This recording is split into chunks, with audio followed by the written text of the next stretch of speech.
मणिपुर की धरती पिछले कई वर्षों से हिंसा की आग में झुलस रही है और इस समय आग की लपटें और भी तेज हो गई हैं। दरअसल बात यह है कि 13 मई को 6 लोग लापता हुए। परिवार इंतजार करता रहा।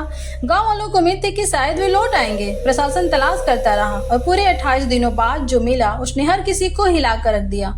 सुरक्षा बलों ने कांगपो कपी जिले में 600 बरामद किए हैं, जिन्हें उन नागा लोगों का 100 माना जा रहा है जिनका 13 मई को अपहरण हुआ था। 100 मिलने के बाद पूरे इलाके में तनाव फैल गया है और यूनाइटेड नागा काउंसिल ने बंद का ऐलान किया है। लेकिन सवाल सिर्फ 6 लोगों की मौत का नहीं है। सवाल यह है कि आखिर मणिपुर में शांति की हर कोशिश बार बार हिंसा में क्यों बदल जाती है। आज हम पूरे मामले को विस्तार से समझेंगे, इसलिए वीडियो के अंत तक बने रहिएगा। दोस्तों, इस कहानी की शुरुआत 13 मई से होती है। उस दिन कांगपो कपी जिले में एक हिंसक घटना हुई जिसमें थाडो समुदाय के 3 चर्च नेताओं की हत्या कर दी गई। इसके बाद हालात तेजी से बिगड़ते गए। विभिन्न इलाकों से लोगों को बंधक बनाए जाने की खबरें आने लगी। रिपोर्टों के अनुसार नागा और कुकी समुदायों के कई लोगों को अगवा किया गया और इसी दौरान 6 नागा लोग भी लापता हो गए। परिवारों ने आरोप लगाया कि उन्हें हथियारबंद लोगों द्वारा बंधक बनाया गया था। मामला धीरे धीरे पूरे राज्य का बड़ा मुद्दा बन गया। 28 दिनों में परिवारों ने उम्मीद नहीं छोड़ी। गांव में प्रार्थनाएं हुई, संगठनों ने प्रदर्शन किए, राजनीतिक नेताओं से गुहार लगाई गई, यहाँ तक कि मामला अदालत तक पहुँच गया। मणिपुर हाईकोर्ट ने भी सरकार से रिपोर्ट मांगी कि आखिर इन लोगों की तलाश के लिए क्या कदम उठाए गए हैं। हर गुजरते दिन के साथ परिवारों की चिंता और बढ़ती गई, लेकिन किसी को अंदाजा नहीं था कि अंत इतना दर्दनाक होगा। 10 जून को सुरक्षा एजेंसियों ने बड़ा सर्च ऑपरेशन शुरू किया। मणिपुर पुलिस, असम राइफल्स और सीआरपीएफ के सैकड़ों जवान इसमें शामिल हुए। स्नीपर डॉग्स और फॉरेंसिक विशेषज्ञों की भी मदद ली गई। करीब 24 घंटे तक चले अभियान के बाद 600 बरामद किए गए।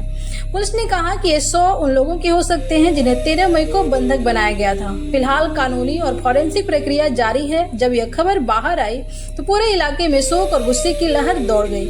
100 मिलने के बाद यूनाइटेड नागा काउंसिल यानी यूएनसी ने 24 घंटे के बंद का ऐलान कर दिया। संगठन का कहना है कि यह सिर्फ हत्या नहीं है, यह नागा समुदाय की सुरक्षा पर सीधा हमला है।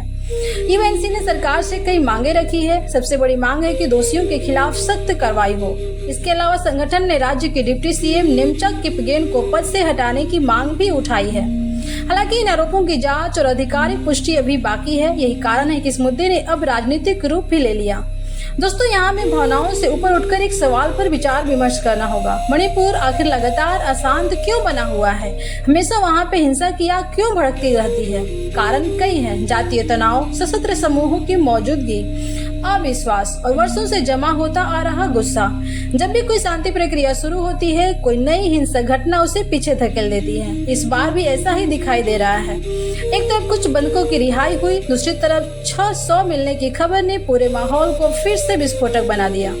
इस घटना पर मेघालय के मुख्यमंत्री कोनराड संगमा ने भी गहरी चिंता व्यक्त की। उन्होंने इस हत्या को बेहद दुखद और अस्वीकार बताया। उन्होंने कहा कि शांति स्थापित करने की कोशिशों के बीच ऐसी घटनाएं भरोसे को कमजोर करती हैं। उनका कहना था कि अस्थायी समाधान केवल संवाद और आपसी सम्मान से ही निकल सकता है। अब इस पूरे मामले में 5 बड़े सवाल खड़े होते हैं जिस पर विचार विमर्श करना बहुत जरूरी है। पहला सवाल, अगर इन लोगों का अपहरण 13 मई को हुआ था तो उन्हें बचाया क्यों नहीं जा सका? दूसरा सवाल, क्या खुफिया एजेंसियों को कोई जानकारी नहीं थी इसके बारे में? तीसरा सवाल, आखिर मणिपुर में आम नागरिक कब तक जातीय संघर्ष की कीमत चुकाते रहेंगे? चौथा सवाल, क्या शांति समझौते की सुरक्षा व्यवस्थाएं जमीन पर प्रभावी साबित हो रही हैं? और 5वां सवाल, क्या इस घटना के बाद नागा और कुकी समुदायों के बीच तनाव और बढ़ सकता है या फिर शांति बहाल करने के लिए उपयुक्त कदम उठाए जाएंगे? दोस्तों, इस घटना में सबसे दुखद बात यह है कि 6 परिवार 28 दिनों तक उम्मीद लगाए बैठे रहे। उन्हें लगा कि उनके अपने लौट आएंगे, लेकिन इंतजार का अंत शवों की बरामदी के साथ हुआ।